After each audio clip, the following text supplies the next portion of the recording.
بسم الله الرحمن الرحیم.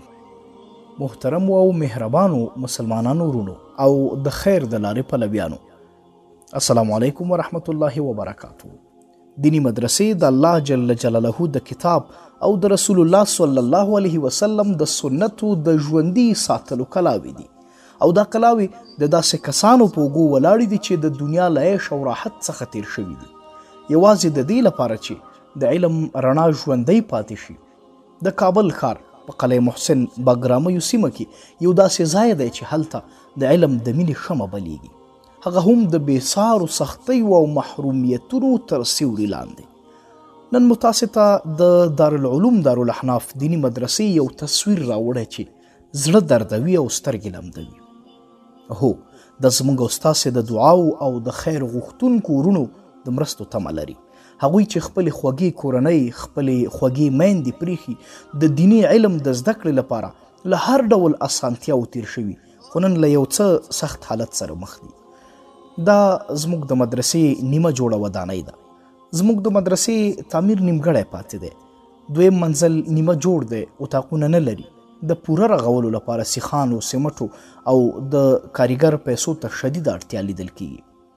طالبان مو د ژمي یخو او د اوړي ګرمو خونو کې شپې ورځې سبا کوي.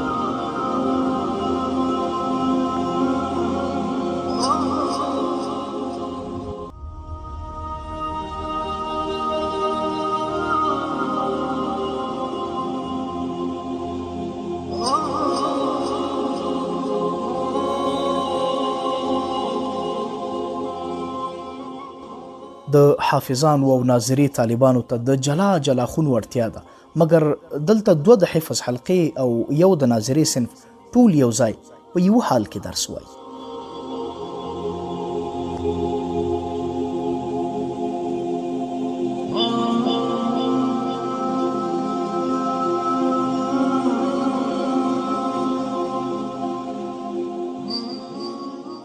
د خوراکي موادو امکانات خورا محدود دي. ډیر کله همدا معصوم طالبان مجبوریږي یوازې له وچې ډوډۍ او یوې پیالې چای یا اوبو سره ځان موړ کړي. نه کافي بسترې شته او نه موسمي جامې چې د یخ ژمي او یا د اوړي د ګرمۍ مقابله وکړي. حتی تشنابونه نیمګړي پاتې دي او د بیا ترمیم لپاره لازم امکانات نه لرو.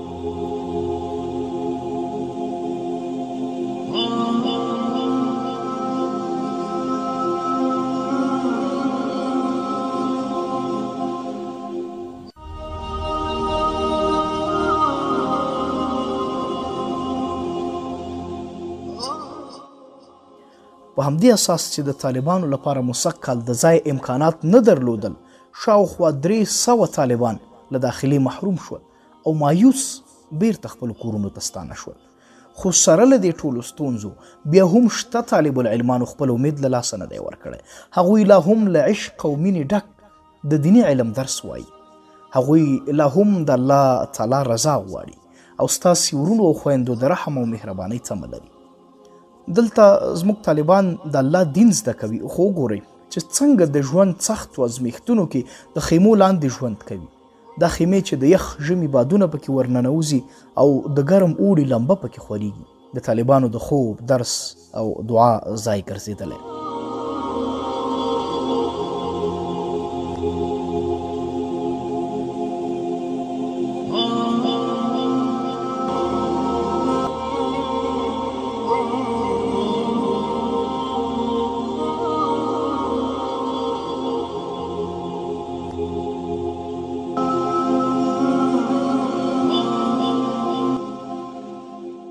دا فرش چې لاندې غوړول شوی یو ساده، کمزوری او زوړ فرش دی چې نه د طالبانو بدنونه ساتي، نه یې د ګرمۍ او یخوالي مخه نیسي او نه یې د علم او قرآن سپېڅلي قدر ته برابر ښکاري. ستاسې یوه مرسته کیدای شي د یوې خونې چت جوړ کړي، ستاسې یوه مرسته کیدای شي یوه بستره برابره کړي، ستاسې یوه مرسته کیدای شي یو خوراک برابر کړي یا یو تشناب بشپړ کړي. له بلې خوا دا څو خښتې چې تاسې په تصویر کې وینئ دا د یوې هیلې نښه ده، خو دا هیلې نیمګړې پاتې. خښتې لږې دي او د چت لپاره کفایت نه کوي. د چت د پوره جوړولو لپاره سیخان نشته او د سیخانو سخته اړتیا ده. د تعمیر د نیمګړو کارونو د پوره کولو لپاره د سیمټو اړتیا ده او د دې د جوړولو لپاره د کاریګر د ساتلو او هغه ته د اجورې ورکولو هیڅ امکانات نه لیدل کیږي. دا طالبان هره ورځ د باد، باران او لمر لاندې د نیمګړي دیوالونه زغمي، خو هره ورځ د یوه بشپړې سرپناه امید لري. په دغه تصویر کې تاسې د مدرسې د تعمیر نیمګړي کارونه وینئ چې یو څه یې بشپړ او یو څه یې پاتې، خو امکانات نه وینو. دا ودانۍ داسې یو حالت لري چې که لږه مرسته ورسره وشي د طالبانو لپاره به یو مناسب ځای جوړ شي، خو که مرسته ونه شي دا خواري به همداسې نیمګړې پاتې شي او زموږ د دین خدمت ته ملا تړلي طالبان به له ډېر سخت حالت سره مخ شي. که نن د دې معصومانو لاس ونیسو، سبا به الله تعالی زموږ لاس ونیسي. که نن د علم یوه کلا وساتو، سبا به زموږ ایمانونه وساتل شي. نو د سخاوت ستورو زموږ طالبان ستاسې مرستې ته سترګې په لار دي. راځئ یو ځای د دې نازولو طالبانو د عزت ځای ورغوو. راځئ د خیمو د غمجن حالت بدل کړو. راځئ د دې نیمګړي کور جوړول بشپړ کړو چې سبا ستاسې د اعمالو په ترازو کې د رحم او برکت تلین وي. الله تعالی دې تاسې ته د خیر لویه دروازه پرانیزي. الله تعالی دې ستاسې مرستې د جنت د باغونو وسیله وګرځوي او الله تعالی دې زموږ د دارالاحناف کابل دا مدرسه د علم، عرفان او هدایت کلا وګرځوي.